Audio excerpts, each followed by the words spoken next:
প্রিয় দর্শক, একেবারে শুরুতে আপনাদের আমি একটা জরিপ এবং তার কি ফলাফল সেটা দেখাবো। এই জরিপটা আমি করেছিলাম, আমার এই কথা চ্যানেলে আমরা করেছিলাম।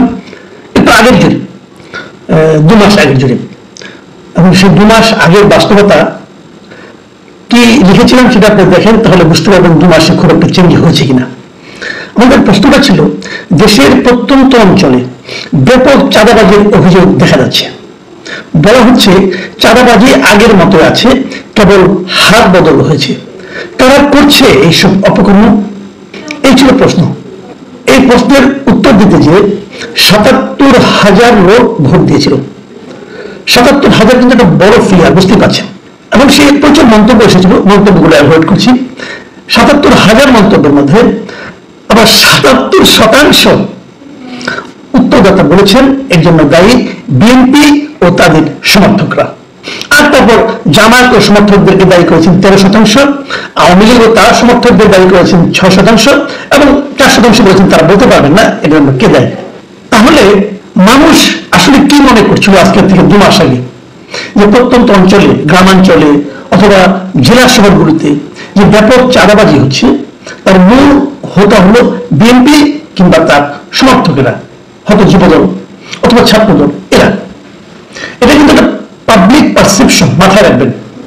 আমি কিন্তু নিশ্চিত করে বলতে পারবো না, এমনও হতে পারে যে বিএনপির যারা বিরোধী তারাই বেশি বেশি করে ভোট দিয়ে বিএনপির বিরুদ্ধে বলেছে, সেটাও হতে পারে, আপনি সব ধরে রাখেন।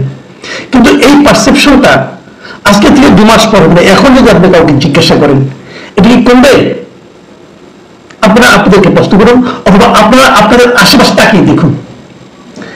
দ্বিতীয় প্রশ্ন, দ্বিতীয় জিনিস আপনাদের বলতে চাই, এই আওয়ামী লীগ সরকার বিদায় হওয়ার পর গত কয়েক মাসে যদি আপনি দৃশ্যগুলি দেখেন, বিভিন্ন এলাকায় রাজনৈতিক সংঘর্ষ হয়েছে, এবং এর ম্যাক্সিমাম সংঘর্ষ হয়েছে বিএনপির 2 গ্রুপের মধ্যে।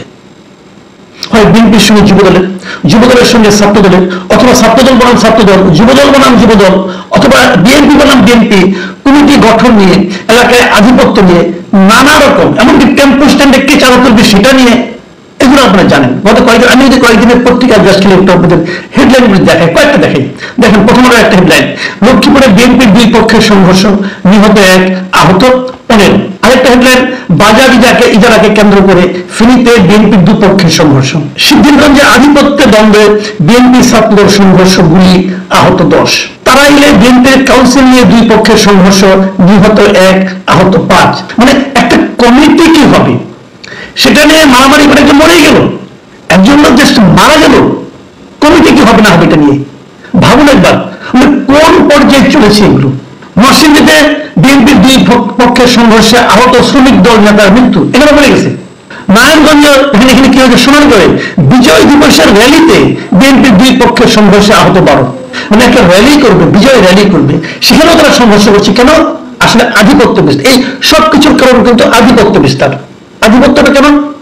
আমি যদি এলাকায় দেখাতে পারি যে আমি বিএনপির মূল লোক, তাহলে যদি বিএনপি আগামীতে ক্ষমতায় আসে, তাহলে চাঁদাবাজির পুরো জিনিসটা আমার হাতে থাকবে, যে জিনিসটা আওয়ামী লীগ আমলে ছিল।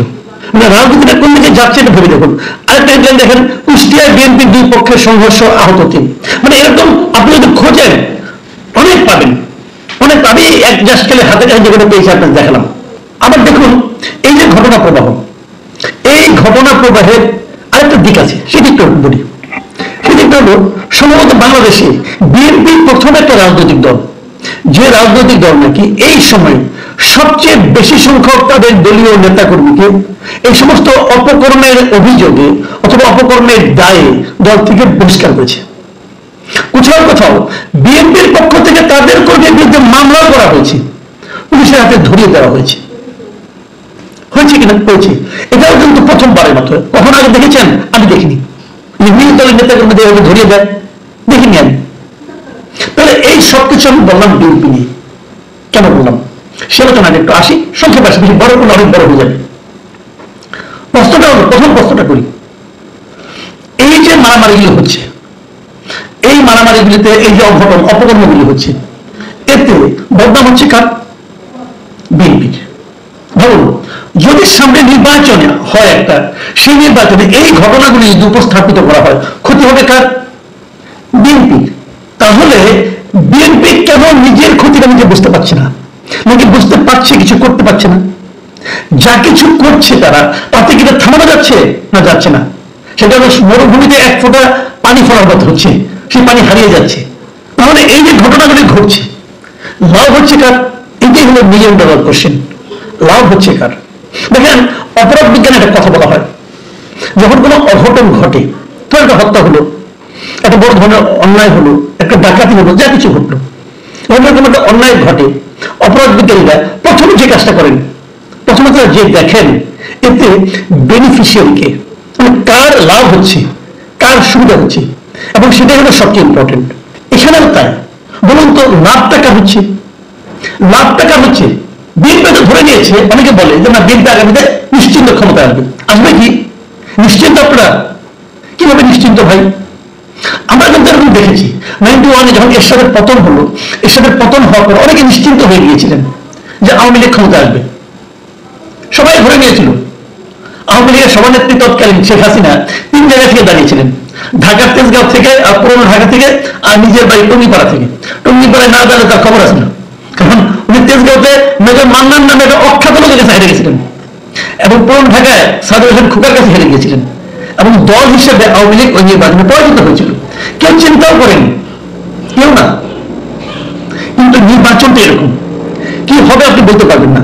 এখনই হয়তো বিএনপির অনেক নেতা মনে মনে ঠিক করে নিচ্ছেন ইলেকশনের পর উনি কোন মন্ত্রণালয় নেবেন, কেউ জানে না কি হবে। নির্বাচনটা এমন। তাহলে ক্ষতিটা হচ্ছে কার? আমি সেই প্রশ্নটা আবার আসি, অথবা লাভটা হচ্ছে কার? মানে এখন আরেকটা কথা বলি, এটা নিয়ে একটা কথা প্রায় শোনা যাচ্ছে যে বিএনপি কেন নির্বাচন করে বলা হচ্ছে, কিন্তু তার মানে ওই যে যেন ভাবখানে এরকম বিএনপি নির্বাচন হলেই জিতে যাবে, সেটা যে নিশ্চিত না, এটা আপনি বুঝতে পারছেন। কি হবে কেউ জানে না, জিততেও পারে, নাও জিততে পারে। কিন্তু এই যে বিএনপি কেবল নির্বাচন করে, এই যে স্লোগানটা, এই যে ন্যারেটিভটা ব্যাপকভাবে ছড়িয়ে দেওয়া হচ্ছে, এর পেছনে কারণটা কি সেটা একবার ভাবেন। এর পেছনে কারণ হলো যে বলা হচ্ছে যে বিএনপি নির্বাচন যদি বিজয়ী হয়, যারা বিজয়ী হতে চাচ্ছে, বিজয়ী হওয়ার জন্য পাগল হয়ে গেছে, বিএনপি নির্বাচিত হলেও সেই একই ঘটনা ঘটবে। যে একটা স্লোগান প্রায় শোনা যায়, নৌকার ধারে শীষ, একই সাথে 2-20টা কিনে অনেক কিছু একটা, ওই স্লোগানটা কিন্তু শোনা যাচ্ছে। তো এই সামগ্রিক কর্মকাণ্ডে লাভ হচ্ছে কার? লাভ খোঁজার আগে আরেকটা স্লোগান বলি, সেটা কি?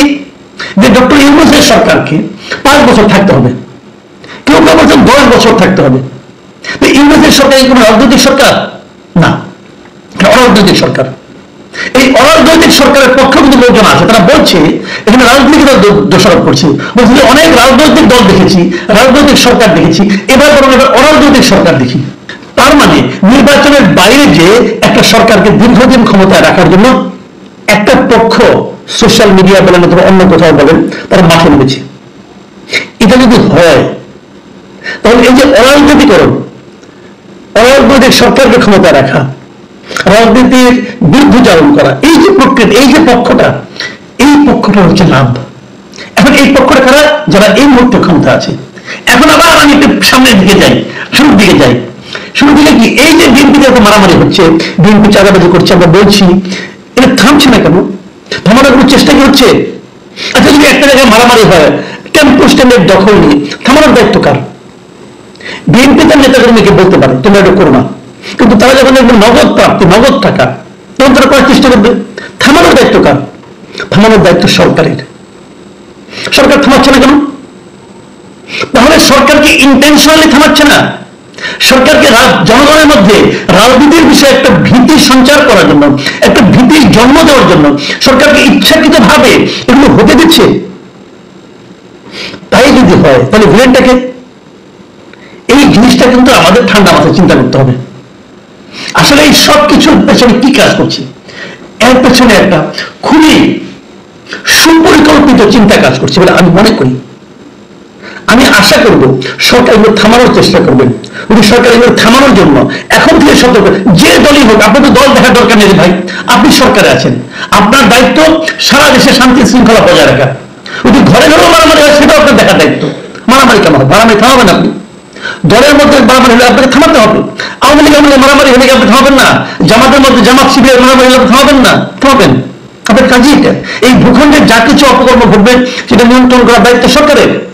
যদি সরকার সেটা ঠিকঠাক মতো না করে তাহলে কিন্তু আমরা ভাববো, বুঝতে আমরা চিন্তা করতে চাইবো যে তাহলে এটা কি বিরাজনীতিকরণের জন্য করা হচ্ছে, অথবা একটা অরাজনৈতিক সরকার